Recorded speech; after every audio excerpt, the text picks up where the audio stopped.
Well, time to welcome tonight's guests, Dannii Minogue and Hugh Fearnley-Whittingstall. Thank you. Great to see you both. Here we're going to get on to your brand new book, all about eating healthy and eating plants, a bit later. But, Dannii, food of love is your language tonight. You're back with a new series of I Kissed a Girl. It starts on Sunday. Let's have a look.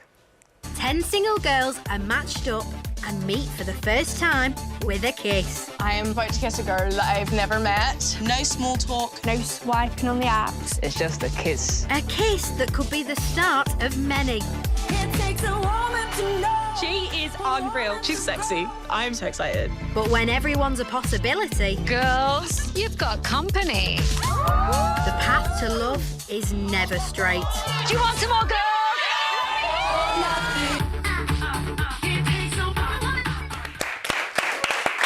So fantastic. Dannii, look, tell us about the idea behind this series and I guess where you fit into it. I guess it follows the same format as we did with the boys last year on I Kissed a Boy. So it starts with a kiss. So the girls let us know what type of person they're looking for. Yeah. So we try to make sure there's someone there that we really do think that they'll like, but it starts with a kiss, no chat, nothing before. Gorgeous, right? It's so amazingly kind of awkward. But back in the day, before any dating apps, I've never used one, I wouldn't know what to do. You'd go to the club, there'd be that electricity, that energy. Yeah. And then you might have a kiss and then find out where that person was from. Like, you wouldn't know. That's how it worked back in the day, Really? kids. Yeah. Definitely. I mean, yeah, we had a competition. I was telling you how many boys can you snog. No chat, just straight to it. Anyway. You're learning a lot tonight, aren't you? Yeah, almost too much. Yeah, you're right. don't worry. We won't go into any more of that. Yeah. But Hugh, this song may bring back some memories for you. Oh, yeah. Oh, I love the song. Would you Yes. care to share with the group, Hugh? I did. Now I understand why you asked that question. Yes, I had my first kiss to this song. Yeah. Very romantic. Sometime in the early 80s. Yes, quite a long time ago. Well, that's like perfect time. What, was it just playing in the background or was it? It was a disco, and it got to the bit where they played the slow stuff at the end of the evening. The best What's bit. been ever hopeful through the evening is, chatting away, hoping that you end up with that person. When that song comes on, it all fitted. wow. The stars aligned. They Well, did. well, look, Dannii, in the series as well, you know, there's so many people from different walks of life. You've got fire breathers in there, professional footballers in there, a drummer in a rock band as well. I mean, there they are. Yeah. Were there any standouts to you? Anyone that we should really know about?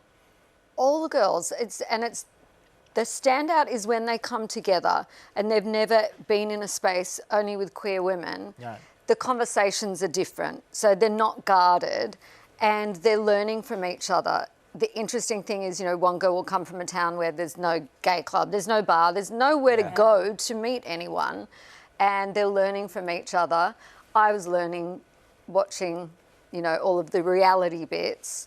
There was so much I didn't know, but there was so much that they didn't know that they were teaching each other. So it's like, I think if you want to watch the show, just be curious, come with an open mind and an open heart, and it's a lot of fun. And I love the fact that the series features some of your own music as well. And on that subject, we've got a question straight away. So many questions tonight for both of you. But this one for Dannii from Stephen says, I've loved Dannii's single, Thinking About Us. Can we expect any more new music to be released soon? Well, hi, Stephen. I actually did go in the studio just before I left Australia, so I haven't spoken about that. Lovely little exclusive. Yeah, so it is coming. Very good. Name of the song? I can't say because I love samples and mashups and all of that, and I've done a lot of that over the years. But there is a sample we're trying to, just push through. We want to make all the right checks and balances, so I can't say. But You almost heard it here first. Almost had it. But the thing is, almost an exclusive. congratulations is still in order because you were #1 in the UK club chart back in March with that song. We've got a little clip of the video here. I wanted to know straight away, the tattoo. I mean, it stood out in the video. Is it real? that one's not, but I do have 2 others. But no, there's lots of little clues and hints in the video that relate back to other videos in the past, bits of clothing and Yeah. Now, we hear, Hugh, that you and your son have got matching tattoos. You've heard all sorts of I things know. this evening. We hear I mean, a lot. It's amazing when we get all this Yeah, from. we did some digging. Yes. Yeah, Do you want to see mine? Yeah, what's your I can show it to you without taking off too many Yeah, clothes. okay. Okay, thank you. Why not? It's a fish. Oh, it's It's a sardine. a sardine. Sardine. He got his first, and I liked it so much, I said, I want one, and he took me to the same tattoo parlour, and yeah, now we've got one each. See, I can imagine even your dad doing that, having a matching. Me and my dad having Yeah. a matching tattoo. No, my dad was actually more unlucky. When I was like 10, he didn't have any tattoos, and I basically, he's a sucker for peer pressure. Sorry, Dad, but I peer pressured him to getting his very first tattoo, and you can imagine What, at 10? At 10, what a 10-year-old boy wanted, right, was for your dad to get a dagger going through a yin-yang sign with wings on it, and there it is. It's a lot of 10-year-old boys. Look how awful that is. Blimey. You still got it, right? Oh my, that's today. That's today. I can't believe he listened That's, to you. he got what a 10-year-old boy would want. There you go. Anyway, look, I Kissed the... Sorry, Dad. I Kissed the Girl starts on BBC 3 this Sunday evening at 9 o'clock.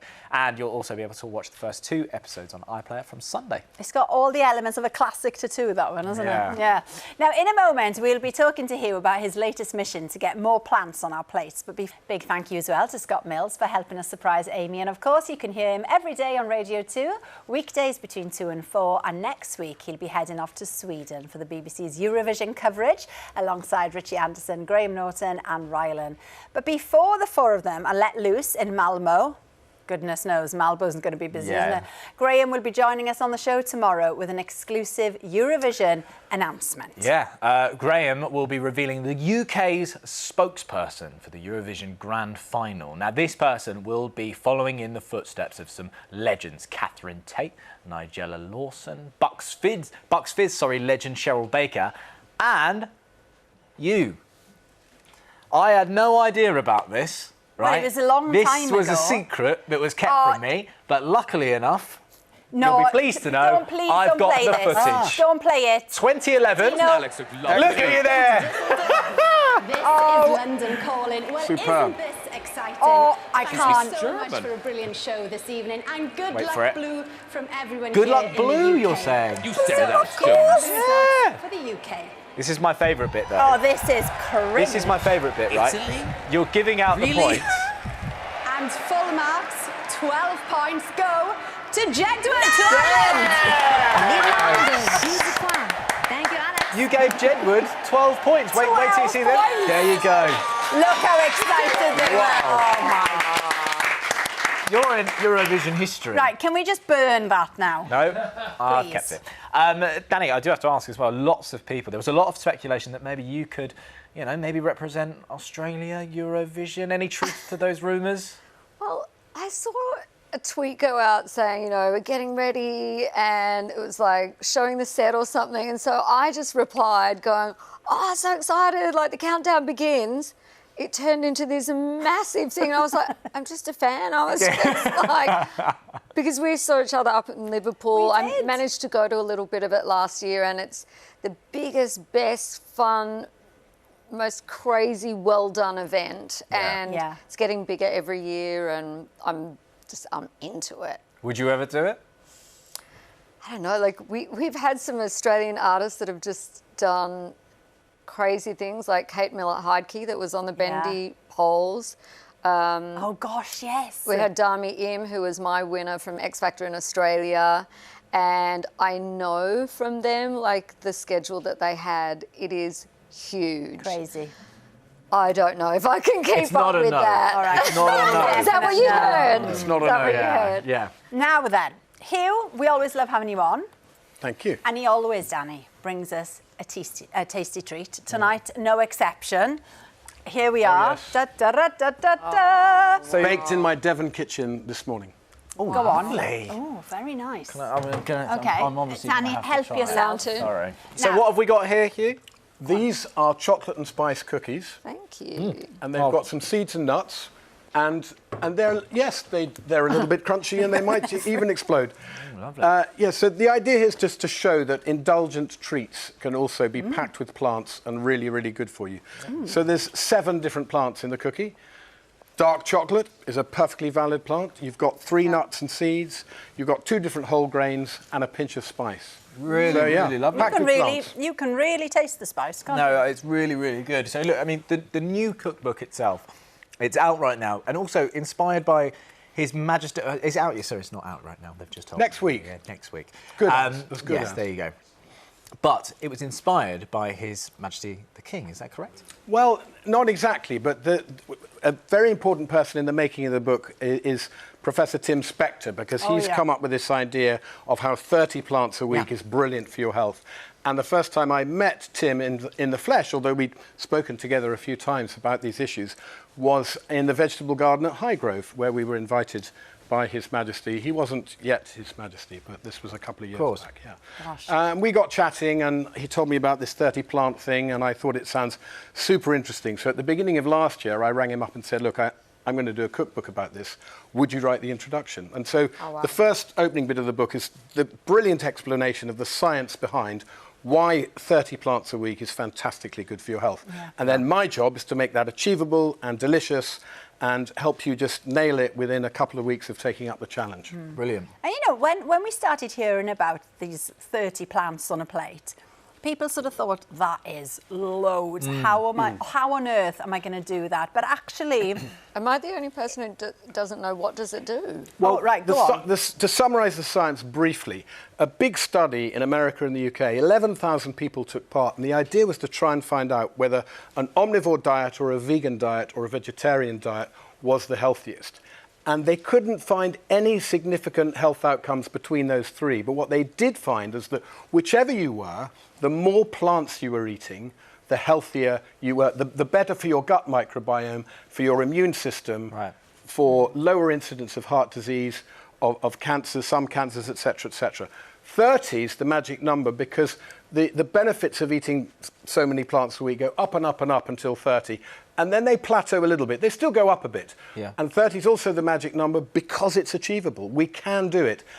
And it isn't 30 plants all on one plate. It's just in a week. Yeah. So, for example, in my book, there are groups of 3 recipes, and you only have to do the 3 recipes in the week. One might be a soup, one might be a breakfast, one might be the cookies, and you've got your 30 plants. So it's not. So when you say plants, what exactly do you mean by plants? Absolutely the right question. Yeah. I don't just mean fresh fruit and veg. Right.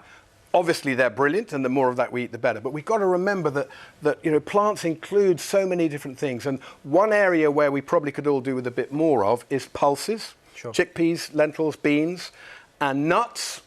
Nuts are just brilliantly healthy. Seeds, very good for you. But also spices and herbs, they really count, even though we use them. I didn't realise that, you see, that spices counted. Yeah. They count because even though we use them in small quantities, they have a unique set of natural chemicals, micronutrients or phytochemicals, and even in small trace amounts, they contribute to the health of your gut biome because you've got billions of different bacteria in there, and they all thrive on as many different forms of plant fibre and plant phytochemicals, all of which are naturally occurring in plants. So it really is a question of the more the merrier.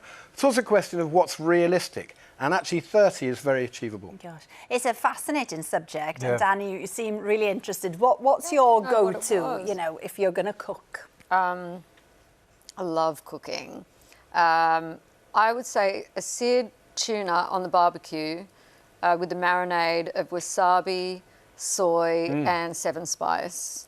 Delicious. Well, each of those 7 spices is going to count, but I would say get some veg on the barbie as well. Grill a few spring onions next to it, you know, because they go charred, and so maybe some courgettes. So the book it's not a vegan or veg only book. There's lots of lovely meat and fish recipes, but always with lots of lovely plants surrounding them.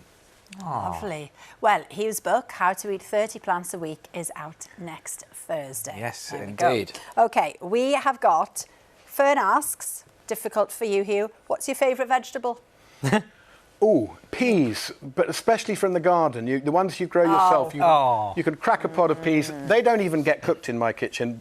me or the kids or someone eats them raw in the garden before they even They get don't even get inside, do they? They don't even No, get inside the house. I know. You're right. We've had so many comments as well. Stu says, just wanted to say I'm so excited to hear Danni's announcement about her new music. I'm such a thanks, huge Stu. fan.